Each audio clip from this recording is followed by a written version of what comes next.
Hello, my name is Rahul Banerjee, and today we are trying to talk about why do we need age-friendly homes today, those which can welcome and enable the elderly while they live with or alone their family members.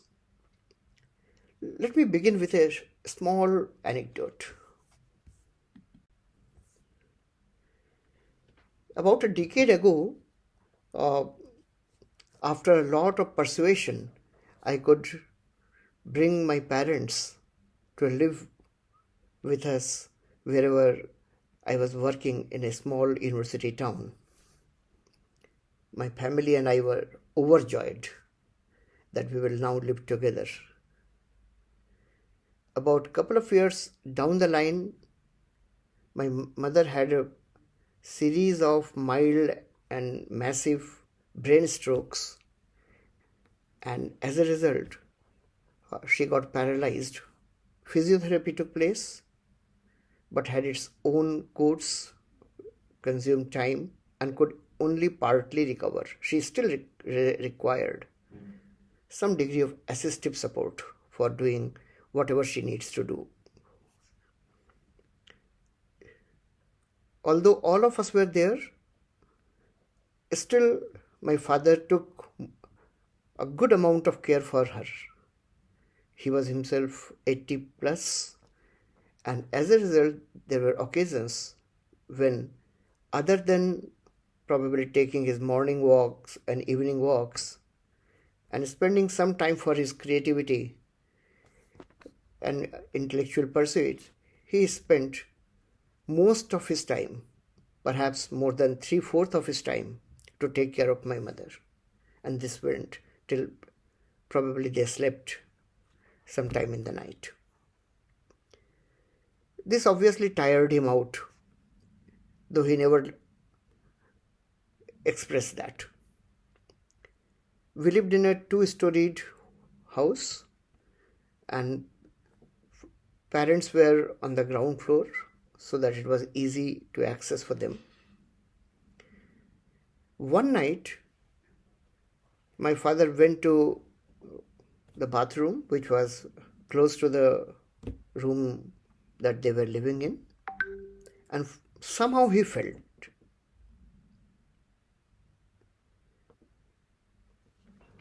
The moment he did fall, he got hurt, and it took him some time to probably gather himself, and perhaps 10-15 minutes later, he picked himself up, came back to the bedroom, and retired for the night without telling mom or us anything. It was only a few days later when the physiotherapist who was coming to attend mother, she noticed that he was wincing with pain while he was doing some of the things that he needed to do. When examined, she realized, and father admitted, that he had fallen the other night, but he did not want to bother any one of us and therefore did not tell. It took a toll on him, had done the damage already by the time we got him examined, but there was little by the time I could do. I could not take away mom's and dad's suffering. Was there anything that I could have done to protect them from this all? Had I planned to augment my home in some way? This is what did inspire what I'm going to talk next. So we are talking about age-friendly home. My own belief and the data which in the subsequent slide you will see from around the world, including the advanced countries as well as countries like India, all indicate to the need or the are that either we need to make our own existing homes friendly for the elderly, or if we are creating homes specifically to be designed for the elderly, right from the start, by design, they should be made age friendly. How many of us have come across instances wherein elderly did fall in bathroom and seriously hurt themselves? Sometimes they could get up, sometimes they could not by themselves. Some even had lasting damage done to them. Some had even things like hemorrhage. How many of us do realize that they do feel lonely? When they do feel so, they do want to see and hear their family talk to them, is particularly to their children and grandchildren, sometimes to their close friends. Can we do something about it to make it easy for them? How many of us have found them forgetting if they have taken the right medicine at the right time for the day? How frequently do we hear that they have been fumbling with their modern mobile phones, whether touch screen based or without touch screen, just for some simple basic functions like typing text or finding numbers to call their kids or grandkids or doctor for that matter?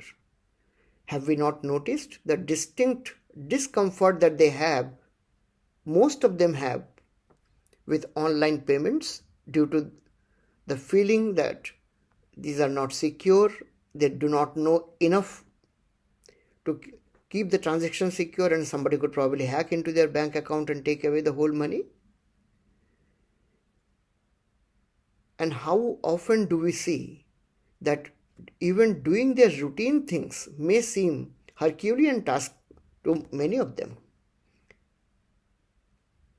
Can we not think about doing something for them?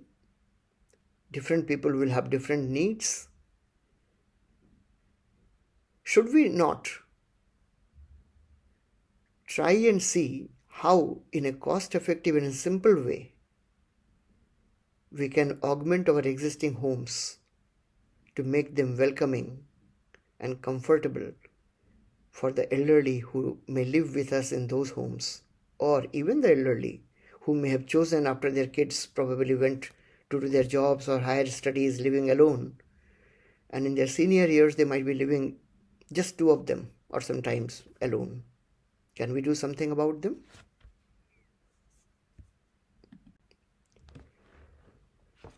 Even United Nations realize this need. On the left hand side, that emblem that you do see indicates that. What are the precise and primary problems that need our immediate attention? One, loneliness, or should we say lack of companionship. It does require some way to connect to family. They may have their kids or grandchildren who may not be able to frequently visit them, but they may long to talk to them, see them. Can AI-driven technology help them do them all of this, finding the schedules which do not clash on occasions when they might want, without their necessarily requiring to fumble to set up a tricky video conferencing or video call? Can we handle the way they might fall, either try to reduce their chances of falling down, whether they're walking the stairs or whether they're in the bathroom taking bath, or probably using commodes for that matter, or cooking something for themselves, or eating on the dining table or wherever they so desire?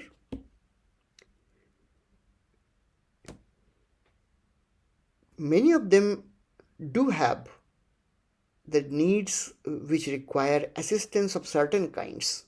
I'm not talking here of those who are completely bedridden, but at least of those who are still able to move, do quite a few of their things that they need to do, and do love and desire to be dealt with respect and not with a kind of feeling of mercy from someone? Can we ensure that they live with their dignity? Malnutrition, forgetting medication, and sometimes even what they just did. All of these kind of problems also can be alleviated in a variety of ways through such well augmented or well designed age friendly homes. Let's take a look at statistics worldwide. What do you see here? The top one on the right hand side is a piece of work that shows worldwide the status. It does show the status of the elderly and their numbers in sub-Saharan area, in Central and Southern Asia, Latin America, Caribbean, and more. If you take a look at the left hand side on the top, it shows a graph which shows the number of elderly increasing just like elsewhere in the world, even in India. Just below that is a graph which has been taken from a study. All of these have been cited there with their sources. A study in US. Then on the right hand side bottom, you see a situation in South Korea. This simply indicates this is a global problem. Elderly population is increasing thanks to many advances in sciences. But at the same time, lifestyle pressures and other things also do create problems for them. They desire and do want to live with dignity, with little support, as little support as they can manage of others, from others, without inconveniencing their kids, their friends, their grandchildren, but still being part of them.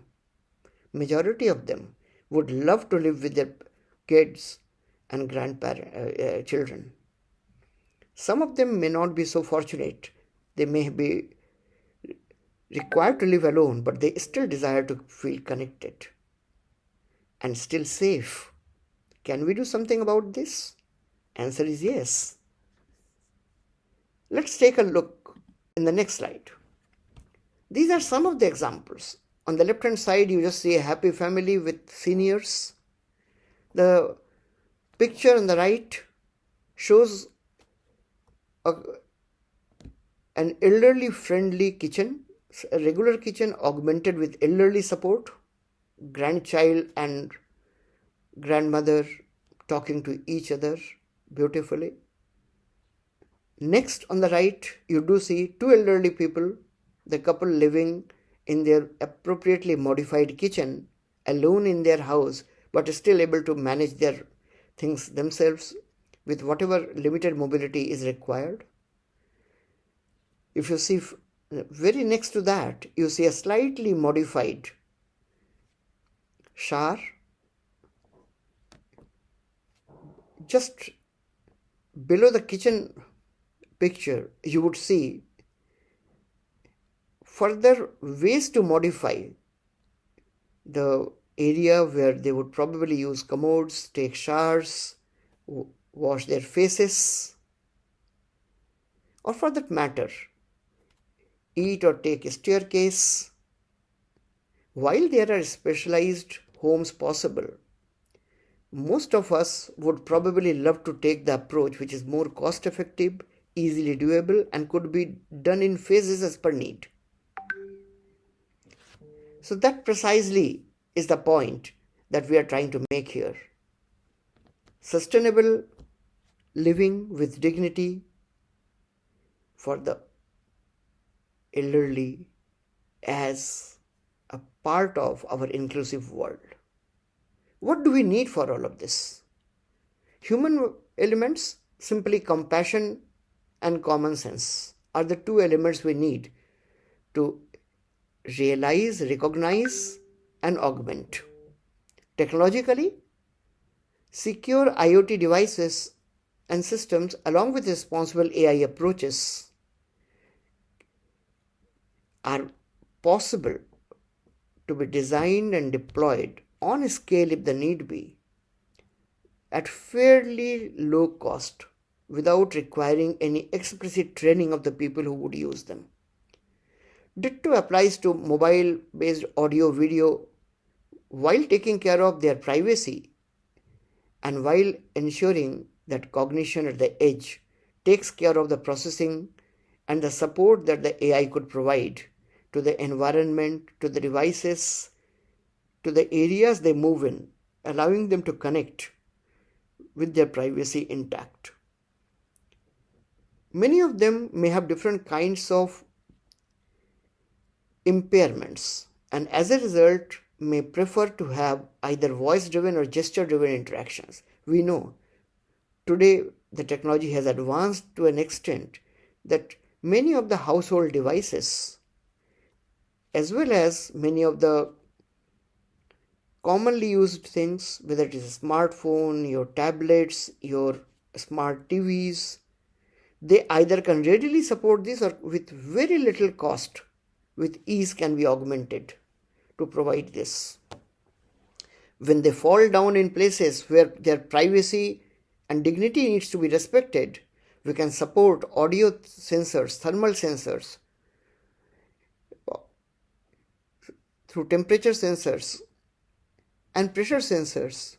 In other places where the privacy is not probably that important, maybe optical sensors and cameras can also help us. Artificial intelligence with sensible human-computer interaction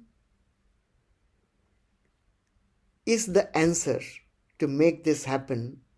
But even without this, by using simple, available, readily usable augmentation, we could still make our existing homes safe and welcoming for the elderly. And yes, if some of them are desirous to ensure and be assured that the electronic transactions that they might want to do through their mobile phones, laptops or tablets, if so they need, with sensible HCI and adequate security provisioning, we know today secure electronic funds transfer is possible. All that we need to do is a little bit of awareness and have a user-friendly interface to take care of them. So,